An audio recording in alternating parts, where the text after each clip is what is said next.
Welcome to மடப்பள்ளி channel. இன்னைக்கு நம்ம சேனல்ல என்ன பார்க்க போறோம்னா ஃபில்டர் காஃபி எப்படி போடுறதுன்னு பார்க்கலாம். வாங்க பார்க்கலாம். இப்போ நான் வந்து கோத்தாஸ் காஃபி தான் நாங்கள் ரெகுலராக யூஸ் பண்ணுறோம். இந்த பிராண்டு தான் வாங்குவோம், எல்லோ கலர் பேக்கெட்டை. ஸோ இந்த ஸ்பூனால் 6 ஸ்பூன், 2 பேருக்கு கலக்கிறதுனால 6 ஸ்பூன் போட போகிறேன். டிகாஷன் வந்து திக்காக இருக்கும்.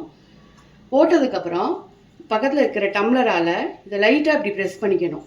அப்போ தான் வந்து டிகாஷன் நல்லா திக்காக இறங்கும், தடன்னு இறங்காது. இப்போ தண்ணி வந்து கொதிச்சிச்சு பாருங்கள். இதையுமே கொஞ்சமாக ஊற்றிட்டா போகிறோம், நிறையாவும் ஊற்ற வேண்டாம். அப்போ தான் திக்காக கிடைக்கும். டிகாஷன் 2 மினிட்ஸில் இறங்கிடும். அப்புறம் பார்க்கலாம். இந்த பக்கம் பால் காய்ச்சிட்டு நம்ம எப்படின்னு காஃபி கலக்கிறதுன்னு பார்க்கலாம். பால் ஆல்மோஸ்ட் காய போகுது.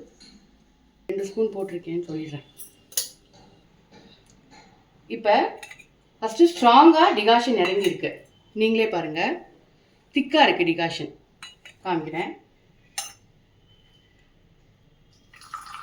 இதில் ஆல்ரெடி 2 ஸ்பூன் சர்க்கரை போட்டு வச்சுருக்கேன்.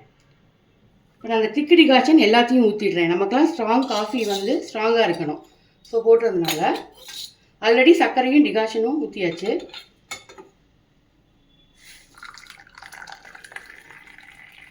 இது ரொம்ப ஸ்ட்ராங்காக இருக்குது. இன்னும் கொஞ்சம் பால் ஆட் பண்ணி